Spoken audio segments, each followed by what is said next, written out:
2월 5일 새벽 기도회를 하나님 앞에 드립니다. 오늘 하나님께서 우리에게 주신 말씀은 요한복음 2장 13절에서 25절까지의 말씀입니다.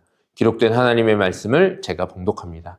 유대인의 유월절이 가까운지라 예수께서 예루살렘으로 올라가셨더니 성전 안에서 소와 양과 비둘기 파는 사람들과 돈 바꾸는 사람들이 앉아 있는 것을 보시고 노끈으로 채찍을 만드사 양이나 소를 다 성전에서 내쫓으시고 돈 바꾸는 사람들의 돈을 쏟으시며 상을 엎으시고 비둘기 파는 사람들에게 이르시되 이것을 여기서 가져가라. 내 아버지의 집으로 장사하는 집을 만들지 말라 하시니 제자들이 성경 말씀에 주의 전을 사모하는 열심히 나를 삼키리라 한 것을 기억하더라. 이에 유대인들이 대답하여 예수께 말하기를 내가 이런 일을 행하니 무슨 표적을 우리에게 보이겠느냐. 예수께서 대답하여 이르시되 너희가 이 성전을 헐라 내가 사흘 동안에 일으키리라. 유대인들이 이르되 이 성전은 46년 동안에 지었거늘 네가 3일 동안에 일으키겠느냐 하더라. 그러나 예수는 성전된 자기 육체를 가리켜 말씀하신 것이라. 죽은 자 가운데서 살아나신 후에야 제자들이 이 말씀하신 것을 기억하고 성경과 예수께서 하신 말씀을 믿었더라. 6월절에 예수께서 예루살렘에 계시니 많은 사람이 그의 행하는 표적을 보고 그의 이름을 믿었으나 예수는 그의 몸을 그들에게 의탁하지 아니하셨으니 이는 친히 모든 사람을 아심이요 또 사람에 대하여 누구의 증언도 받으실 필요가 없었으니 이는 그가 친히 사람의 속에 있는 것을 아셨음이니라. 아멘. 오늘은 진정한 예배자라는 제목으로 함께 말씀을 나눠보겠습니다. 요한복음 2장은 하나의 질문으로 우리를 이끌고 있습니다. 하나님은 어디에 계시는가? 그리고 우리는 어디에서 하나님을 만나고 있는가라는 질문입니다. 이 질문은 두 공간을 통과하여 우리 앞에 놓여지게 됩니다. 하나는 가정의 출발선이었던 가나의 혼인잔치였고 하나는 공적인 예배의 자리였던 예루살렘 성전입니다. 어제 새벽 우리가 함께 나눈 말씀의 배경인 가나의 혼인잔치에서는 결핍이 드러난 자리였습니다. 기쁨과 행복이 넘쳐나야 할 자리에 포도주가 떨어져 걱정과 근심이 찾아오게 된 것입니다. 그러나 그곳에는 예수님이 함께 하셨고 그 결핍은 정죄가 아닌 은혜를 체험할 수 있는 귀한 자리가 되었습니다. 아무것도 아닌 물이 포도주로 바뀌는 그 은밀한 변화 속에서 제자들은 예수 그리스도의 영광을 보게 되었고 그를 더욱 확실하게 믿게 되었습니다. 요한복음은 오늘 본문의 배경이 되는 바로 다음 장면에서 그 시선을 성전으로 옮기고 있습니다. 이번에는 가장 거룩해 보여야 할 자리, 하나님께 예배가 드려지는 공적인 공간입니다. 그러나 예수님께서 바라보신 성전은 달라 보였습니다. 그곳은 기도하는 집이 아닌 장사하는 집이 되어버린 것입니다.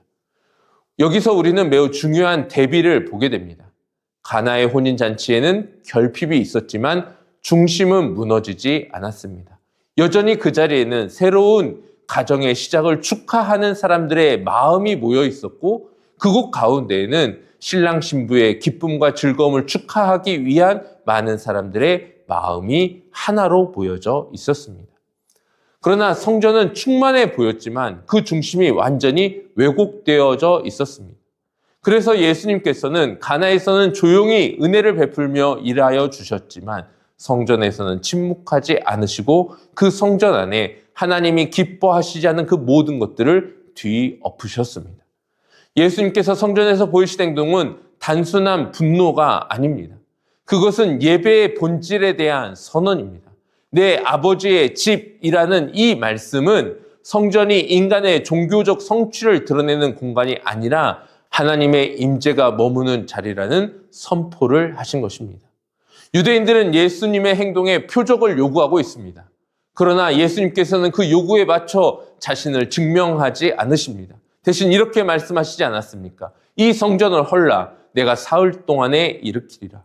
그리고 요한은 이 말씀에 대하여 이렇게 해석합니다. 예수께서 말씀하신 성전은 건물이 아닌 자신의 육체였음을 분명하게 밝히고 있습니다. 이 순간 예배의 중심이 이동하게 되는 것입니다. 장소에서 인격으로, 제도에서 예수 그리스도 안으로 옮겨지게 됩니다. 요한복음 2장 마지막은 우리를 더욱 깊은 자리로 이끌어주고 있습니다. 많은 사람들이 예수를 믿었다라고 기록되고 있습니다. 그러나 예수님께서는 그들에게 자신을 맡기지 않으셨습니다. 그 이유는 분명합니다.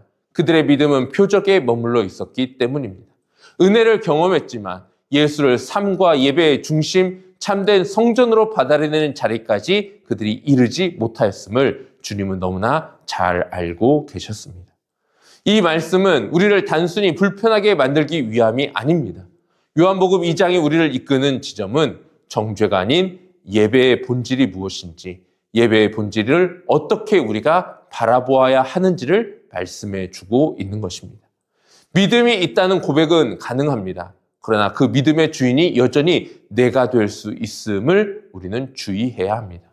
예수 그리스도를 통하여 우리가 많은 은혜와 도움을 받습니다. 하나님의 은혜와 은총이 우리의 삶의 자리자리에 흘러 넘칩니다.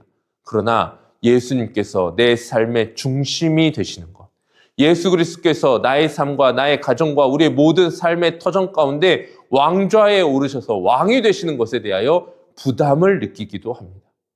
예수님을 나의 주, 나의 왕이라고 고백하지만 정작 주인의 자리와 왕의 자리에서 내가 스스로 내려올 마음이 없을 경우가 너무나 많이 있다라는 사실입니다. 그래서 오늘 본문에서 예수님은 예배의 자리를 뒤흔드시되 예배 자체를 무너뜨리시는 분이 아니라 예배의 주인을 다시 세우시는 분으로 등장하고 계십니다. 즉 예배의 주인이, 예배의 중심이, 우리 삶의 중심이 누가 되어야 하는지에 대하여 말씀해 주고 있는 것입니다. 요한복음 2장은 분명히 말하고 있습니다. 하나님은 결핍을 가진 삶을 외면하지 않으시고 동시에 왜곡된 예배도 그대로 두지 않으신다라는 사실입니다. 그 이유가 무엇일까요? 하나님은 예배를 통해 우리를 예수 그리스도와 동행하는 삶으로 이끌어가기 원하시기 때문입니다. 참된 성전은 더 이상 건물이 아닙니다. 참된 예배는 특정한 시간과 공간에 머무르지 않습니다. 예수 그리스도 안에서 그리고 성령의 동행하심 가운데 우리의 삶 전체가 하나님을 만나는 자리, 즉 하나님께 예배 드리는 삶이 되어야 합니다. 그래서 우리가 주일에 드리는 예배는 예배의 완성이 아니라 출발선입니다. 우리가 드린 예배는 한 주간의 삶 속으로 흘러가고 하루의 선택과 관계와 걸음 속에서 예수 그리스도와 동행하는 예배로 이어져야 합니다. 성령 하나님께서 우리를 예배의 자리에서 일상으로 내보내시고 그 일상 속에서도 예수 그리스도를 우리의 성전으로 모실 수 있도록 힘을 더하여 주십니다. 오늘 이 새벽 우리는 이 사실을 분명하게 기억해야 합니다. 예배의 주인은 내가 아니라 하나님이셔야 합니다. 또한 예배의 중심은 형식이 아닌 예수 그리스도가 되어야 합니다. 그리고 예수와 동행하는 삶이 하나님께 드려지는 연속된 예배가 될 수 있도록 우리 성령 하나님을 늘 우리의 마음 가운데 모시고 성령 하나님께서 우리에게 말씀하시는 대로, 성령 하나님께서 우리를 인도하시는 대로 하나님의 그 이끄심에 따라 하루하루를 살아내야 하는 것입니다. 오늘도 이 새벽의 예배를 통하여서, 이 새벽 기도회를 통하여서 성령 하나님께서 우리에게 어떻게 말씀하시는지 귀 기울여 들어보시기 바랍니다. 오늘 우리의 삶을 통하여 어떤 예배를 받기 원하시는 하나님이신지 귀 기울여 살펴보시기 바랍니다. 오늘도 주님께 드리는 삶의 예배에서 영과 진리로 예배하는 참된 예배자가 되시기를 우리 주님의 이름으로 축복합니다. 기도하겠습니다. 사랑과 은혜가 풍성하신 하나님 아버지, 오늘 우리의 삶의 자리 가운데 진정한 예배자로서 우리가 서게 하여 주옵소서. 온전히 하나님을 기쁘시게 하는 자리에, 하나님께 영광 돌리는 자리에 우리 모두가 서게 하여 주옵소서. 단순히 성전이 잘 세워졌다고 해서 예배가 잘 진행되는 것이 아니라 우리의 몸과 마음과 뜻과 정성 가운데 우리의 삶의 모든 순간마다 하나님과 동행하는 그 모든 삶이 진정한 예배임을 기억하면서 오늘 하루도 예배자로서 실패하지 않는 삶을 살아갈 수 있도록 우리에게 힘과 지혜와 능력을 더하여 주시옵소서. 예수 그리스도의 이름으로 기도하옵나이다. 아멘. 함께 기도의 자리로 나가겠습니다.